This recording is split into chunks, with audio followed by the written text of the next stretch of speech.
તો હાય મિત્રો, કેમ છો બધા? મજામાં ને? તો છે ને નવા વ્લોગ વિડીયોમાં તમારા બધાયનું સ્વાગત છે. અને આજનો વિડીયો છે ને બહુ મસ્ત થવાનો છે.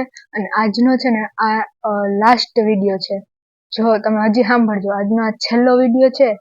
પણ પછી વિડીયો નહીં આવે એવું નથી, પણ આપણો આ છેલ્લો વિડીયો છે 2024 નો, કેમ કે પછીથી 2025 સ્ટાર્ટ થવાનું છે. જો મારા માટે છે ને મહત્વની વાત એ છે કે 2024માં મેં સ્ટાર્ટિંગ તો કરી દીધું વ્લોગિંગનું એમ, એટલે એ મારા માટે આમ ગર્વની વાત કહેવાય. એટલે 2024નો લાસ્ટ વ્લોગ છે કે આજનો એમ લાસ્ટ વ્લોગ છે 2024નો. પછી આપણે 2025માં પણ કન્ટિન્યુ રાખવાના જ છીએ.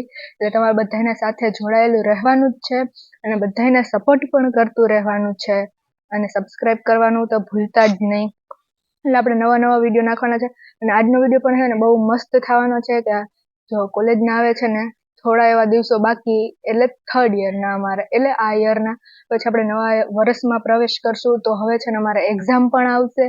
એટલે થોડાક જો 2025ના ફર્સ્ટ વીક એટલે ફર્સ્ટ મંથમાં આપણે છે ને થોડાક ઇરેગ્યુલર રહેશું વ્લોગમાં, કેમ કે થોડું ઘણું વાંચવાનું પણ રહેશે. એટલે પણ આજનો છે ને તમે આમ મસ્ત વ્લોગ વિડીયો આમ આખો જબરજસ્ત થવાનો, તમે જોઈ લ્યો. જો એમાં છે ને અમે જે કોલેજની બ્રેક દરમિયાન રમતા હોય એ, પછી છે ને આજે અમારે છે ને પ્રેઝન્ટેશન છે, તો એમાં બધા શું કેવું પ્રેઝન્ટ કરે છે એ બધું આજના વ્લોગમાં છે. એટલે લાસ્ટ સુધી જોડાયેલા રહેજો. જો અત્યારે કેટલા બધા દેખાય છે ગ્રાઉન્ડ પર નહીં પણ રસ્તામાં, કેમ કે બધાયનો કોલેજ જવાનો સમય થઈ ગયો. એટલે હોસ્ટેલવાળા બધા છે ને હારે નીકળી પડ્યા, આટલા બધા કોલેજ જવા માટે. જો હજી આમથી આ બધા વયા જ આવે છે. આપણે છે ને કોલેજ તરફ પહોંચવા જઈ રહ્યા છીએ. અને હવે આપણે આ યરના ભણવાના થોડા જ દિવસો છે, પછી આપણે છે ને રીડિંગ વેકેશન પડવાનું હશે. થોડાક દિવસ તો વાંચવું પડશે ને, હવે એક્ઝામ આવવાના જ છે. એટલે આપણે ભણવાના થોડાક જ દિવસો છે, તો થોડાક દિવસો કોલેજ જઈ લઈએ, પછી નવા વર્ષમાં જાશું. જો ને હવે ઘણા દિવસથી બધા પ્રિપેરેશન કરતા હતા પીડીએફની, તો આપણે જવાનું હતું ફાઇનલી હવે સેમિનાર માટે, કેમ કે આપણું હતું પ્રેઝન્ટેશન. તો હું ને આ બે છે ને અમે હારે પ્રેઝન્ટ કરવાના હતા.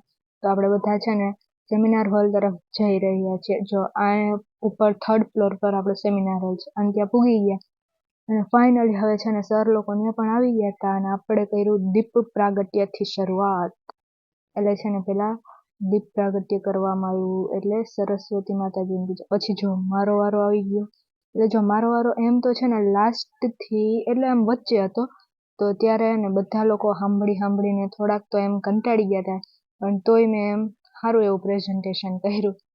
અને મારા ગ્રુપવાળી એટલે મારા જે હતું મારી હારે, એ તો એમ થોડીક નર્વસ થતી હતી. અને જો બધાને ને આમ એવું લાગે કે પ્રેઝન્ટેશન એટલે એમ પણ જો સ્ટેજ ફિયર હોય બધાને, અને ધ્રુજતા હોય, એટલે એમ જવા માટે ડરતા હોય. પણ જો આપણે એકવાર કોશિશ નહીં કરીને સ્ટેજ પર જવાની, તો સ્ટેજ ફિયર દૂર નહીં થાય. જો કે મને તો એવું કાંઈ હતું નહીં, મને તો સ્ટેજ ફિયર હતો નહીં.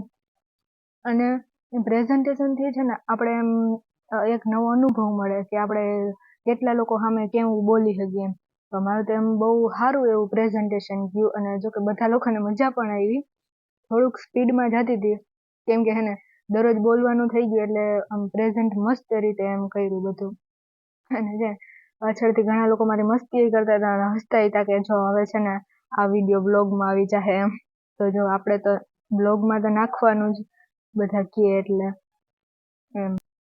અને છે ને આ અમારે ભણવાના રિલેટેડ જ પ્રેઝન્ટેશન હતું, એટલે બહુ એવું કંઈ હતું નહીં, કેમ કે મેડમે ભણાવી જ દીધેલું હતું. તો એમ જે બાળકો પ્રેઝન્ટ કરે એનાથી સ્ટેજ ફિયર દૂર થાય, અને એના લોકોને એમ જે મહેનત કરે અને પીપીટી બનાવે ને, તો એને ખબર પડે ને કે એમ કેટલું કરવું પડે, અને સ્ટેજ પર જઈને એમ એને નવો એક્સપિરિયન્સ થાય. એટલે એના માટે લર્નિંગની એક નવી મેથડ હતી.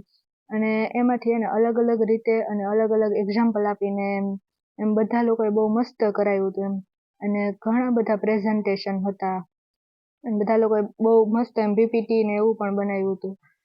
અને પછી જો મને એવી ટેવ હતી કે એને સ્ટેજ પર એમ હાલતા પ્રેઝન્ટ કરવું. તો છે ને મેં ફૂલ એમ સ્ટેજ પર હાલતા હાલતા પ્રેઝન્ટ કર્યું હતું. તો તમને કેવું લાગે? મસ્ત પ્રેઝન્ટેશન આપું? અને જો આ અમારા પાછળવાળી પીપીટી અમે બનાવી હતી એમ. અને જો જેને ધ્યાન આપ્યું એના માટે તો સારું જ હતું, કેમ કે છે ને બધું એમ રિવિઝન થઈ જાય અને પાછા આપણા એક્ઝામ આવવાના છે એટલે બહુ વાંચવાની જરૂર ન પડે, અને જો વાંચે તો પણ સમજાઈ જાય. એટલે આખું એમ કે ને તો મટીરિયા મેડિકા હોમિયોપેથિકનું અડધું એવું કવર કરી લીધું હતું. એ ગ્રુપ સિમ્ટમ્સ ને એ બધાનું અમારે પ્રેઝન્ટેશન હતું, એટલે મેડમે એમ જ સિલેક્ટ કર્યું હતું કે બધા લોકોનું રિવિઝન થઈ જાય. એટલે અમે એમ ઘણા લોકોએ પ્રેઝન્ટેશન આપ્યું અને ઘણા લોકોનું રિવિઝન થયું, અને અમુક તો એમ હતા કે ફૂલ કંટાળી પણ ગયા હતા. એટલે મારા પ્રેઝન્ટેશનથી નહીં પણ એમ ઘણા એવાના, કેમ કે એટલી વાર એક ધારું સાંભળવું એટલે એમ બહુ એ વાત કહેવાય.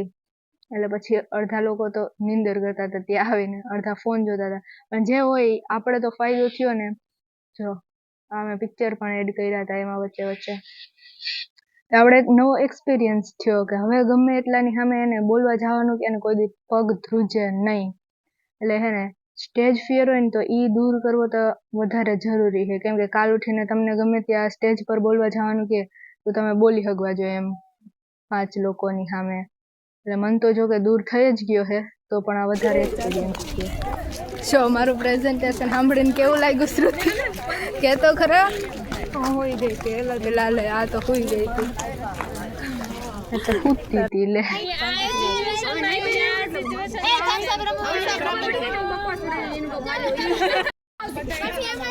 બ્રેકમાં છે ને અમે લોકો બધા નવરા હોય ને ભેગા થાય તો અલગ અલગ ગેમ્સ રમી. જો આ અમે છે ને થમ્સઅપ રમી, તો આ આને શીખવાડે કે કેમ હોય આ ગેમ્સમાં એમ. પછી હા આ થમ્સઅપ જ છે, તો એમાં બધા અલગ અલગ રીતે અલગ અલગ રમતા હોય એમ. અને પછી જો આ એમ હતું કે બેલેન્સ એવું કે જે તમને પગ અડાડે એ પગ તમારે પાછા બીજા વાળાને અડાડવાનો એ રીતે હતું. પછી આ ટર્ડ ટચ.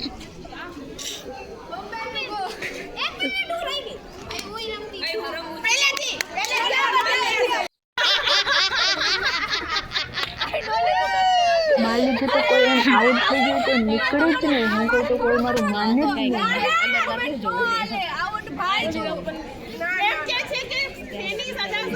વાંધો નહીં, નાનકડા બાળકો હે તો રમવા દે થોડીક. હવે તો આ ફાઇનલી આવું તો કેવું. પાછી મેં વ્લોગ શરૂ કર્યો ને તો છે ને મેડમ આવી ગયા, એટલે પછી મારે બંધ કરી દેવો પડે. અને ફાઇનલી હવે છે ને આપણે છૂટી ગયા છીએ અને હોસ્ટેલ તરફ જઈ રહ્યા છીએ. તો છે ને આજનો દિવસ બહુ એમ મસ્ત રહ્યો. બધા છૂટી અને ડાયરેક્ટ છે ને હોસ્ટેલ જ જાય, કેમ કે આખા દિવસમાં ફૂલ થાકી ગયા. અડધા જો આ શોર્ટકટ લઈએ હે, એટલે એમ ખેતરમાંથી જાય. તો આવનારા નવા વર્ષ માટે બધાને હેપી ન્યૂ યર અને સાલ મુબારક. હેપી ન્યૂ યર એ આવનારું 2025નું વર્ષ બધાયનું અને મારું પણ આમ મસ્ત રીતે જાય, સ્વસ્થ રીતે જાય, હેલ્ધી જાય. બધા ખુશ રહો, મસ્ત રહો, સ્વસ્થ રહો. બાય.